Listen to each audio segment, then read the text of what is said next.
Good day. My name is George Washington. My name is Thomas Jefferson. This is the virtual walking tour of historic Philadelphia. We're going to travel to important places in this 10-minute video, and talk about their historical significance to the Constitution. This sounds like fun. The Constitution is one of my favorite subjects. Really, I don't recall you even being at the Constitutional Convention. I was quite occupied at the time, to be sure. My contributions were many nonetheless. Yes, truly. As we will see. This virtual tour is brought to you by the combined efforts of the Constitutional Center and the Grotto Library of Corteva, Seattle. This video was made by the librarian, and we thank him for the effort.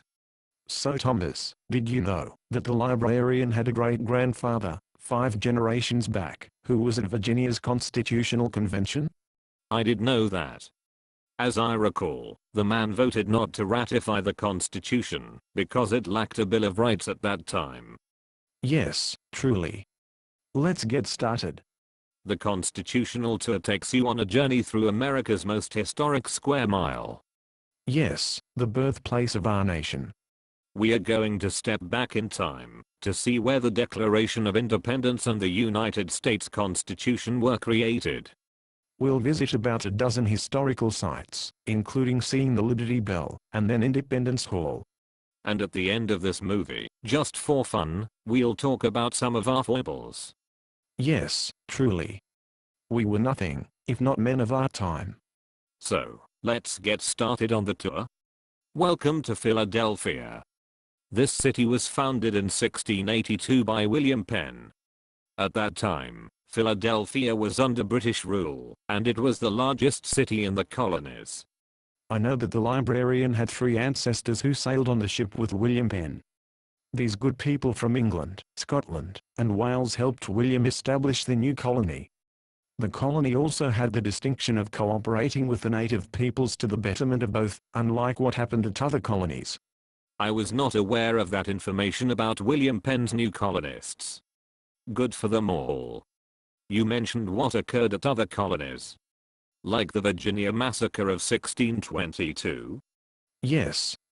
The terrible ordeal of the Indians, as the British swept inland, led the native peoples of several tribes to a rampage. Didn't the librarian have a great-grandfather there, some 9 generations back? Yes, he did. Thomas Swindell by name, an indentured servant and blacksmith. He died trying to defend the mill, killed despite having been a good friend to the native peoples. In the end, nearly a fourth of the entire Virginia colony were killed. Terrible times. So on our tour, behind us, take a look at the National Constitution Center. It is the first museum in the world devoted to telling the story of the United States Constitution from Revolutionary times to the present.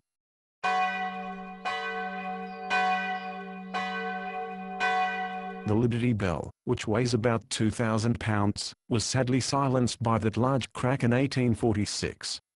Its inscription reads, "Proclaim liberty throughout all the land, unto all the inhabitants thereof." Independence Hall behind me, the birthplace of America, was built in 1732. Within this hallowed hall, the Declaration of Independence was adopted on July 4, 1776. Independence Hall is the site where the United States Constitution was signed on September 17, 1787. It is this date of September 17th that is the very reason for this video, and Constitution Day. From the photo behind me, take a look at Congress Hall, which served as the United States Capitol for 10 years from 1790 to 1800. How many of you knew Philadelphia was the capital of the United States at that time? As I recall, an historic event that took place in that building was your own second inauguration. You recall correctly. Now, the beautiful building behind me is that of the American Philosophical Society, founded in 1743 as a home for thinkers. It was founded by an idea fostered by our own expert on lightning, Benjamin Franklin. It is the oldest learned society in the United States. George, I bet you didn't know that the librarian is a member of this society? I didn't. I will have to talk with him about that. This round-faced building is the Merchants Exchange and is the oldest stock exchange building in the United States. The first bank of the United States, shown behind me, was chartered by George and Congress in 1791. The constitutionality of the first bank of the United States sparked the first great debate between the various sides. They had differing interpretations of the United States Constitution, isn't that right, George? Yes, that was quite a debate. Now behind me is an important building as it relates to all things American.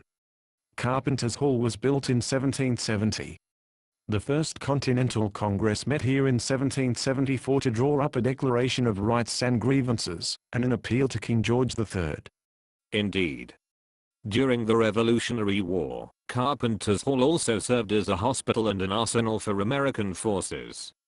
During the First Continental Congress in that building, Patrick Henry stated, "The distinctions between Virginians, Pennsylvanians, New Yorkers, New Englanders were to be considered no more." He went on to say, and I quote, "I am not a Virginian, but an American." Good words indeed. Now behind me, you can see the National Liberty Museum, created to help combat America's growing problem with violence and bigotry. Let's all remember to celebrate our nation's heritage of freedom and the wonderful diverse society it has produced. Here we have quite a famous house behind me. The Betsy Ross House, built in 1740, commemorates your legend and history. Did you know that in 1777, I commissioned Betsy to create the first American flag? Funny thing is, George, I heard that there was no proof to the story of Ms. Ross creating the legendary Stars and Stripes. Why, Thomas, I'm surprised at you. You know very well that I do not tell lies. Of course. Now behind me, you can see where I lived. Declaration House, or Graf House as it is also referred to, is where I lived when I wrote the Declaration of Independence, hopefully appealing to the natural principles of justice and equality. Well, both Thomas and I hope you found this short video entertaining and informative. Wait, George. We promised to tell the audience a few of our foibles, just for fun. And we have a waiting caller from a remote part of our great country. We have a caller. That's great. So, why don't you go first?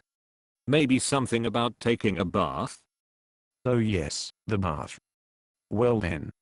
At 16 years old, I surveyed the eastern panhandle of what was then Virginia. I loved it, and came back several times. Go on. The place became quite busy over time, and the warm water springs were quite popular for taking the waters as we called it. In December 1776, the town was officially named Bath. Myself and others of the colonial elite, we were among the town's first landowners. Anything else? Well, of interest to the people of Cortiva perhaps, Bath was also known for its medicines, and also for manual manipulations, which today they call massage. Oh yes. Important work in what is today's modern healthcare system. Now it's your turn, Thomas. Me, I don't have anything fun like that. Let's turn to the caller holding on the line instead. Hello? Are you there, caller? Yes, hello? Can you hear me all right? Yes, we can hear you. Welcome. Tell us your name. My name is Ted. I have a question for both of you. I have to ask, did either of you own slaves?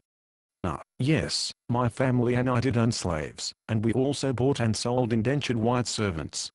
As did my family, yes, it's true. Well then.